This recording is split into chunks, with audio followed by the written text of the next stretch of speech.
They were in a race with Merck to bring the first statin to market, because they had this belief that cholesterol was bad, and if they could bring it down, then basically there would be a financial goldmine waiting for whoever did it.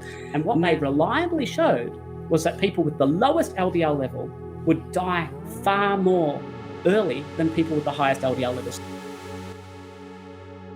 The audience is probably confused because they've been told for years and years that high cholesterol, and in particular high LDL cholesterol, is bad news, and that we should be taking measures such as taking statins to reduce those. Now, you're saying that they're not a concern. So tell us a little bit about how we got to this point where we thought that cholesterol and LDL cholesterol was the worst possible things that could happen to us. Well, basically, we have the wool pulled over our eyes as doctors, as scientists, as medical professionals, and even the public. So what I'd like to do is this article here. I don't know, you should be able to see that now. So basically, this was published in the British Medical Journal.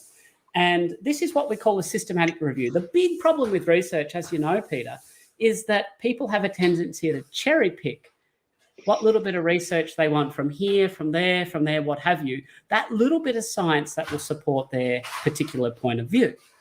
Now, a systematic review attempts to eliminate these kind of biases, and it says, let's look at the research in its entirety. We'll encompass it all together and we'll see what the average result is. So if we have an outlying bit of research here or outlying bit of research there, it will be averaged out, if you will, and we'll get a truer representation of what the science actually is.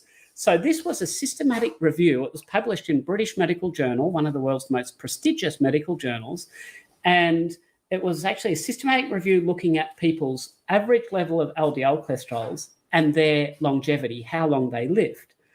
And what they actually found, they found studies with over 68,000 patients, and what they reliably showed was that people with the lowest LDL level would die far more early than people with the highest LDL level. So first of all, we need to establish the fact that it's absolutely fact, it's proven scientific fact that on average, higher LDL levels are associated with longevity. So then the question is, well, how on God's green earth did we end up in this situation? And it started with a Russian scientist called Nikolay Anikov, who actually fed rabbits fat and cholesterol. So you'll know that rabbits, they tend to eat grass. They're what we call herbivores. Their digestive anatomy is not designed to digest saturated fat and cholesterol. But he found that when he fed these rabbits food for which their digestive anatomy was not suited for, that they developed atherosclerosis, basically heart disease. And over the longer term, it was actually found that these... So it was assumed that because when you feed with saturated fat, your cholesterol level will increase, that this was actually the direct and proximal cause of heart disease. And quite obviously, it's quite ludicrous to make this extension from rabbits to humans, and yet that's actually what they did. So a bloke called Ansel Keys came in and picked up the ball, and he pushed the burrow on what was then called the lipid heart hypothesis. The notion being that, well, if high cholesterol is associated with heart disease in rabbits, we know that eating saturated fat increases your cholesterol level. It all then became into this logical extension that saturated fat must be also bad for you. And by extension, our dietary food pyramid came to reflect that. And much in the same way that the research that clearly shows LDL is actually not bad for us, the overwhelming abundance of literature shows that saturated fats indeed are not bad for us. But this has actually led to a massive problem, because it's then led us down two rabbit holes. One, it's a fear of saturated fat, and two, this attraction for drugs which would somehow lower the levels of these lipoproteins and cholesterol in our blood, both of them strongly erroneous. Right, so you're basically suggesting that the cholesterol and LDL are not that important, or high levels of that are not that important. So let's talk about triglycerides and HDL, because they're probably the two more important measures, but they tend to be ignored. Now, if you're a cynic, you'd say that's because there are no drugs to treat it, but I wouldn't say anything like that, of course. But tell us about the importance of triglycerides and HDL, and in particular the ratio between the two. Well, when we said that, you'll note that I was very careful before when I commented on the risk of LDL, and I said that on average, high LDL levels are associated with mortality, longer lifespan. And the reason I said that is because not all LDL is good. We can actually have LDL that is damaged, and it doesn't do the normal job of what it's meant to do when it's circulating around in our bloodstream. And this is called small, dense LDL. And this is where the story of triglycerides and HDL becomes more relevant, because we can either directly measure how much small, dense LDL there is with a fancy blood test called a lipid subfraction or lipid electrophoresis, or we can estimate it by using a ratio of triglycerides to HDL. It just so happens that if you've got more of this bad, small, dense LDL, then you're more likely to have higher triglyceride levels and lower HDL levels. And if we simply look at the ratio between the two, that will be very, very predictive of both small, dense LDL and, more usefully, of adverse cardiovascular outcome. So on a standard blood test, if you're actually worried about your risk of falling off your perch from a heart attack or having a stroke, then on a standard, what we call cholesterol panel or lipid panel, the two most important blood tests to look at are your triglycerides and your HDL. And my goal is to aim for a triglycerides that's less than 0.8 and a HDL that's at least 1.5. Now that's pretty good results. You'll be very happy with those.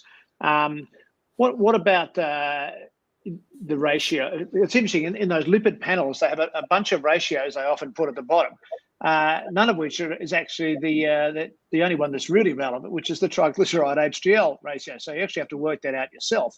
You have to put your triglyceride, which might be 1, over your HDL, which might be 1.5, and you get your ratio. Do you have a figure that you'd like sort of your triglyceride HDL ratio to be under? There's some people say it should be less than 2. Some people say it should be less than 1.5. You've suggested from those figures you mentioned that it should be even less than 1. But where do you stand on that? Well, look, we see the best results when it's less than 0.8 and ideally less than 0.5. So right. That's pretty unusual. I mean, I think most people. Pardon me for 1 second, sorry, Peter. Most people say that a triglyceride HDL ratio of less than 1.5 is to be aimed at. So we like our triglycerides to be around about that, less than 1.5, and our HDL to be certainly over 1 and ideally 1.5. But I think if it's, if your triglyceride HDL ratio is over 1.5, especially if it's over 2, you certainly need to be doing something about it, and you're definitely at higher risk then of a cardiovascular and premature death with that sort of ratio. I think you'd be concerned, wouldn't you, Paul, if you had a patient with a triglyceride HDL ratio of say 2.5 or something like that? That would be a significant concern to you. Oh, absolutely. And with, in that kind of patient, we're likely to see metabolic disease, insulin resistance, poor blood sugar levels, fatty liver disease. At that level, you're going to see a whole constellation of metabolic disease. So what do you say, Paul, to the patient who comes into you and they might have a slightly elevated total cholesterol and a slightly elevated LDL, and they say, my doctor wants to put me on statins to get my cholesterol down. And, what can I say to my doctor? Well, I mean, there's a lot of nuance to the question about statins. And I mean, let's first of all appreciate that we're talking on the Defeat Diabetes channel here, Peter. So many of our people in the audience will actually have diabetes. And we know that diabetes itself is a massive cardiovascular risk factor. That elevated blood glucose and elevated insulin that comes in concert with that is very damaging to the blood vessels around the heart and around the rest of the body. So we know that taking statins is actually an independent risk factor for diabetes, for developing diabetes itself. So we've got the Women's Health Initiative study, which is an extremely large randomized controlled trial that actually was looking at diet. And one element of that, they did an analysis on females who were also taking statins. And it's estimated that the risk of developing diabetes could be increased by up to 71% by taking a statin. Now, if you've also got a bit of time and you go onto chrisstore.com and have a look at the prescriber information on that website, which they have to have there by law, you'll actually see that there's an acknowledgement that Crestor and indeed all statins increase the diabetes to the point it actually can cause diabetes when there would not have been. It increases average blood sugar levels. It increases HbA1c, fasting blood glucose levels. So we've got multiple lines of evidence that show that in terms of diabetic control, it is impaired when taking statins. And if you appreciate that poorly controlled diabetes is a major, major cardiovascular risk factor, then we have to ask the question, well, is taking statins necessarily a good thing? We've got another line of evidence, which is very interesting, and it's about talking about the magnitude of benefit that people could possibly expect for taking statins too. Now, this is irrespective of if you're diabetic or not. If we just have a look at the average survival prolongation with statins. Now, just because you're taking a statin doesn't stop you from dying from a heart attack. At best, it will delay your dying because you're still going to die. So there was a very clever systematic review that was done a few years back, again published in British Medical Journal, and that analysed exactly how long for people taking statins would prolong their life using the best available data, understanding that the participant level data is considered a trade secret so that independent investigators aren't allowed to access that, and that is absolutely true. So the data that we have been entrusted with, that independent investigators are allowed to access, actually demonstrates that taking statins will only prolong the life between about 3 and 4 days. So days. So that's not a misspeak. So the magnitude of benefit also needs to be taken into account. Now, a lot of people's doctors will say, well, it's going to stop you from dying. And the question is, well, what makes me different to any of these other participants in the study who, only stood to benefit from days? And in actual fact, there have been some studies that show adverse effect and deterioration of longevity when taking statins. Now, just one more point, if you could humour me. A few years ago, I got an email from a doctor, and she was being pressured to prescribe, this is in America, and her prescribing habits were being reviewed. And she got told that she wasn't giving enough statins to her patients, her diabetic patients. And there was this piece of research here that was held up as a reason for why she should be prescribing it, because this is an expert review paper written by the American Diabetes Association that clearly recommends the use of statins in all diabetes. And what they actually say is, within the article, clearly they say there's an improvement in mortality. People live longer when they take statins, and they cited 6 references to support this claim. So I thought, well, that's interesting because that sort of clashes with my understanding of the literature. So I went and read each of those 6 references. Now, of those 6 references saying that people would live longer, 3 of them didn't even measure lifespan. And I think you'll appreciate it's a bit hard to make a claim about something you don't measure. The other 3 studies that were listed actually did measure lifespan. They just didn't find any benefit for taking of statins. So in actual fact, it was complete and utter fabrication.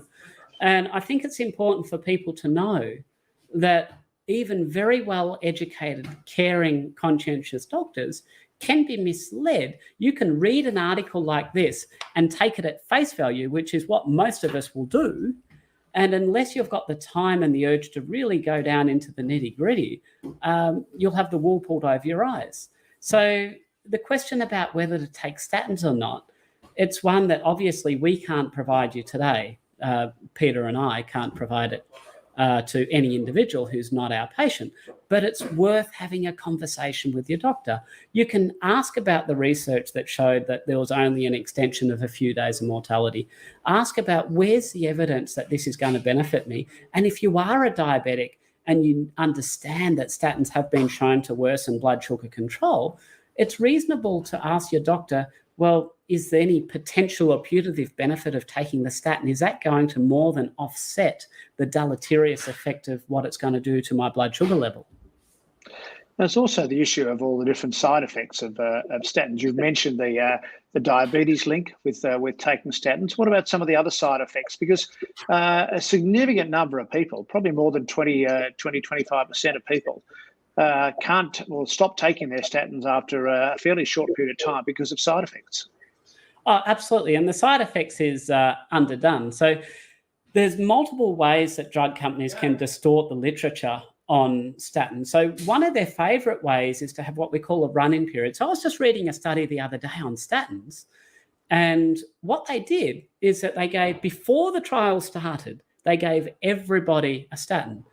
And 11,000 of them approximately had significant side effects. So they were withdrawn from the study before it even started. Now, do you think the side effect data was based on these 11,000 people who withdraw with side effects, or do you think it was based on the population that was remaining who had then proven that they were tolerant to statins? So this is abuse of a run-in period. And there's multiple other ways that we can actually get to the truth of it. But in reality, as you say, Peter, it's at least 1 in 4 people have significant side effects from statins. And there's no wonder why. You asked at the start, what is cholesterol? And I basically said, it's a molecule without which we die. But there's a lot more detail to it. So it's the precursor to all of our sex hormones, our testosterone, our estrogen. If you don't have enough cholesterol as a male, you can't make testosterone. There's multiple. If you want to make vitamin D's, it's been in the news a lot recently. It's something very desirable. If you don't have enough cholesterol, you can't make vitamin D. There's multiple factors in the body for which cholesterol is an absolutely essential ingredient. So if we have a look at some of these other things in terms of brain function, we've actually got some very nice studies now. There's one of my favorites. It's actually, they had people who had been diagnosed with Alzheimer's disease, dementia, which is a terrible condition, as you know. The ones who were taking the statins, they got them to stop taking their statins, and their Alzheimer's disease apparently disappeared. They resumed their statins and their symptoms came back. There can be no doubt that there's a subset of the population who has statin-related cognitive decline, which in some cases is actually misdiagnosed as dementia. We know that it leads to, low testosterone levels. We know that it can increase the risk of diabetes. The list of side effects is long. If we go back to the very original research on statins, now this is absolutely fascinating and probably digging in the weeds a little bit. There was the gentleman who invented statins was a Japanese scientist by the name of Akira Endo. He worked for the Japanese pharmaceutical firm called Sankyo. And Sankyo, back in the 80s, or the late 70s, they were in a race with Merck to bring the first statin to market, because they had this belief that cholesterol was bad, and if they could bring it down, then basically there'd be a financial gold mine waiting for whoever did it. Now, Sankyo in 1980, they pulled out of the race to develop statins because about 50% of their test animals, which were dogs, were developing cancer. Now, it's very hard to come by this research in terms of humans because the studies, they really don't assess it and specifically look for it. But it's certainly telling that Sankyo pulled out of the research for the very first statin, which eventually was brought to market by Merck, by the way, and is still available in America today. And they pulled out of that because it was causing too many cancers.